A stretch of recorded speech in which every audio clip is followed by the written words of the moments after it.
Assalamualaikum.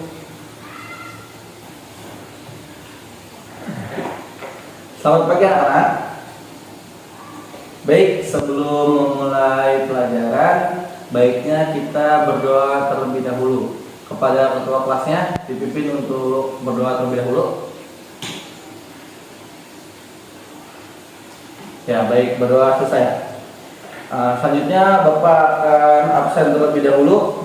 Bagi yang namanya Bapak sebut, harap mengangkat tangan dan menyebutkan hadir. Afifah, ya, Agnesia, Amelia, Dandi, Erin, Haji, Kira, Jingga, Laila, Nengela, Nurwala, Odi, Sisra, Jana, Tanti, yang terakhir Tessa. Ya, alhamdulillah hadir semua ya untuk pertemuan kali ini. Baik, sebelum memulai pelajaran, Bapak ingin ada ice breaking terlebih dahulu untuk anak-anak semuanya yang berdiri. Ada yang tahu tepuk anak pintar? Udah tahu ya? Ya, kalau udah tahu kita langsung aja coba. Tepuk anak pintar. Aku anak pintar, rajin belajar, rajin nabung, guru-guru dihormati. Yes, yes, oke. Oke, gimana? Udah pada semangat semuanya? Baik. Baik, sebelum memulai pelajaran, Bapak ingin menanyakan materi tentang minggu lalu. Materi yang berjudul tentang koperasi. Ada yang masih ingat? Kalau ada yang masih ingat, silakan angkat tangan. Ya, silakan. Betul sekali. Koperasi adalah badan usaha yang mengemukakan asas kekeluargaan dan gotong royong. Oke. Jadi untuk materi kali ini Bapak ingin menyampaikan bahwa materi yang akan dipelajari adalah tentang perdagangan internasional. Oke. Jadi tujuan pembahasan kali ini itu adalah yang pertama untuk mengetahui pengertian dari perdagangan internasional. Yang kedua itu untuk mengetahui manfaat dari perdagangan internasional, dan yang ketiga untuk mengetahui hambatan-hambatan apa saja yang terjadi di dalam perdagangan internasional. Baik, mungkin dari anak-anak ada yang tahu apa itu perdagangan internasional? Ya, silakan. Betul sekali. Jadi perdagangan internasional adalah suatu aktivitas yang dilakukan oleh dua negara atau lebih untuk melakukan perdagangan bersama. Gitu. Yang utamanya adalah untuk saling menguntungkan. Seperti itu. Ya, baik. Untuk lebih lanjutnya, Bapak akan menayangkan sebuah video untuk anak-anak, harap diperhatikan dengan baik. Ya, silakan. Berbicara tentang perdagangan internasional, pastinya memiliki manfaat yang diperoleh baik antara negara importir maupun eksportir ya. Manfaat tersebut antara lain, yang pertama, memenuhi kebutuhan di masyarakat. Jika negara tidak bisa memenuhi kebutuhan yang dibutuhkan oleh masyarakatnya, tentunya sudah menjadi kewajiban negara untuk mengimpor komoditas dari luar negeri. Tujuannya untuk memenuhi kebutuhan warganya ya teman-teman. Yang kedua yaitu menciptakan spesialisasi produk ya.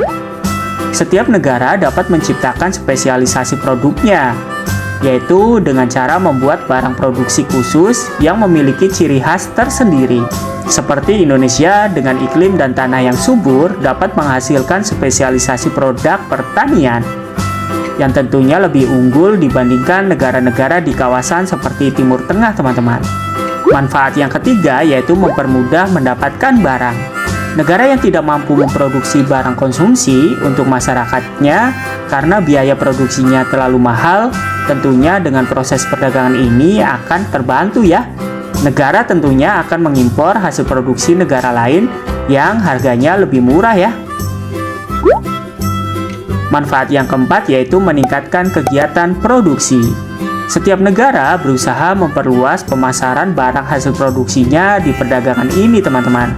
Apabila pemasaran semakin luas, maka produksi dapat ditingkatkan sehingga permintaan dapat terpenuhi.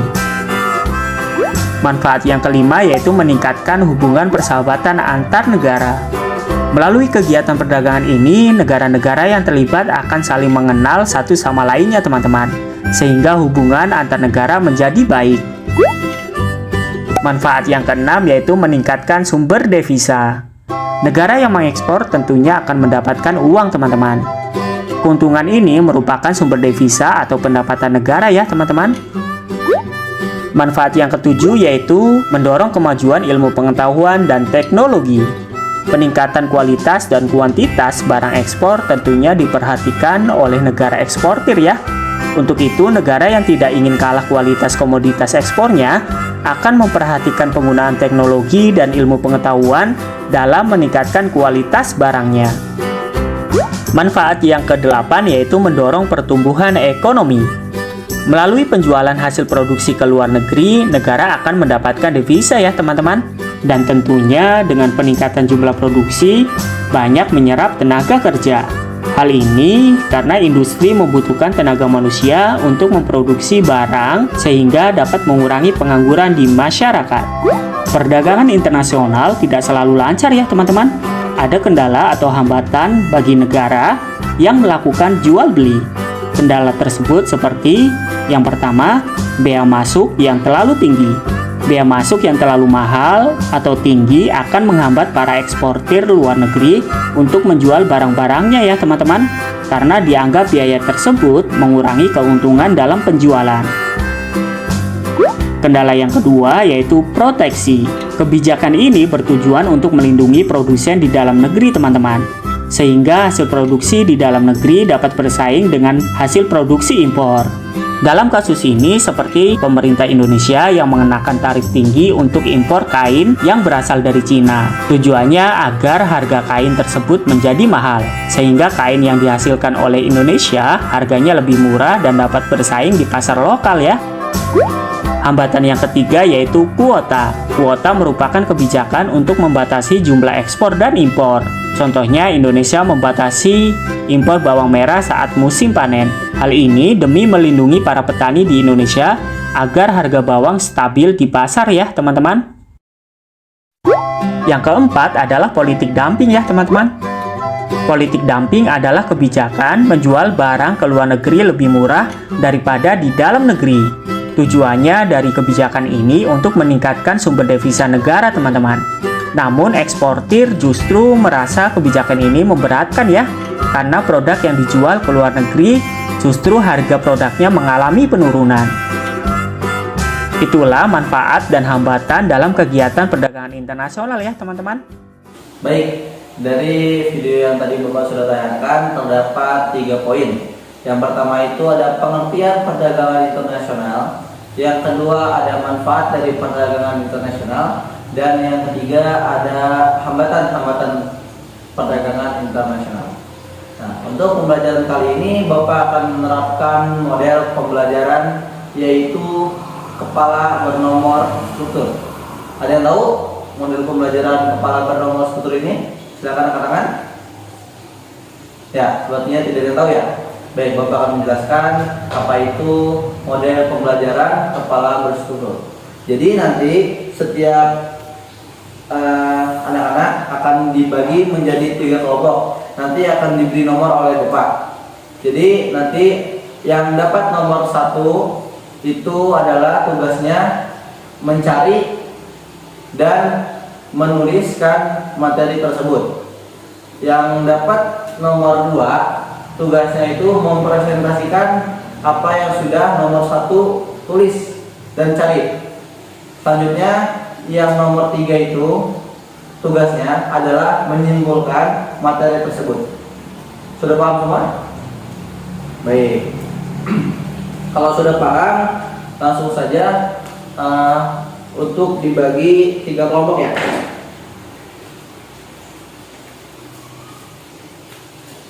Baik, nih nomor 1 dulu.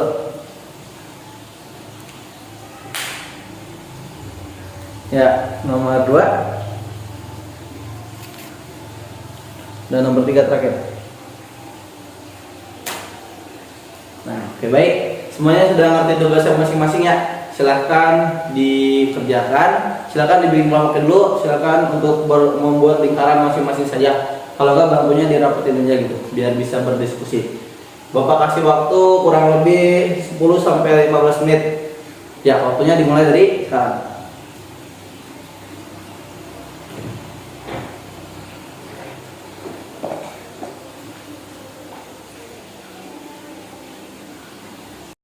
Ya, baik. Semua kelompok sudah selesai kan untuk tugas yang tadi Bapak berikan? Oke, sudah.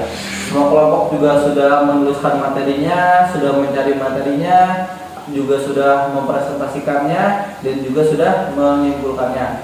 Baik, jadi kesimpulannya adalah dapat Bapak simpulkan bahwa anak-anak semua sudah paham dengan materi yang Bapak sampaikan, yaitu materi yang berjudul tentang perdagangan internasional, dan juga anak-anak juga sudah paham tentang model pembelajaran yang Bapak bawakan pada hari ini, yaitu model pembelajaran kepala bernomor struktur. Oke, baik. Bapak ingin menyimpulkan materi pada kali ini, atau mungkin ada yang mau menyimpulkan? Silakan katakan. Ya, silakan. Ya, betul sekali. Jadi dapat disimpulkan materi tentang kali ini adalah, jadi perdagangan internasional itu suatu aktivitas kegiatan yang dilakukan oleh 2 negara atau lebih. Nah, tujuannya itu untuk meningkatkan kualitas perdagangan di masing-masing negara, untuk membuka banyak lapangan pekerjaan dan lain-lain. Terdapat juga hambatan-hambatannya, seperti perbedaan mata uang, perbedaan bahasa, itu juga termasuk hambatan-hambatannya. Dan juga adanya perdagangan internasional ini tak luput dari persetujuan 2 negara tersebut atau lebih tersebut. Karena kalau misalkan tidak ada persetujuan atau tidak ada pemahaman yang sama, itu nanti akan menyulitkan. Jadi adanya perdagangan internasional ini karena 2 negara tersebut sepakat untuk melakukan perdagangan internasional tersebut. Mungkin itu saja yang dapat Bapak sampaikan hari ini. Sebelum kita selesaikan pertemuan kali ini, baiknya kita berdoa terlebih dahulu kepada ketua kelasnya. Silakan dipimpin kembali untuk berdoa sebelum pulang.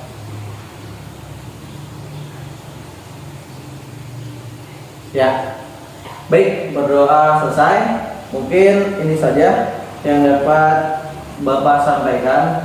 Jangan lupa untuk pekan depan akan membahas tentang ekspor dan impor, dan model pembelajarannya itu nanti adalah mind mapping. Oke, mungkin ini saja yang dapat Bapak sampaikan. Sampai jumpa lagi di minggu selanjutnya dengan Bapak lagi. Mungkin ini saja. Wassalamualaikum warahmatullahi wabarakatuh.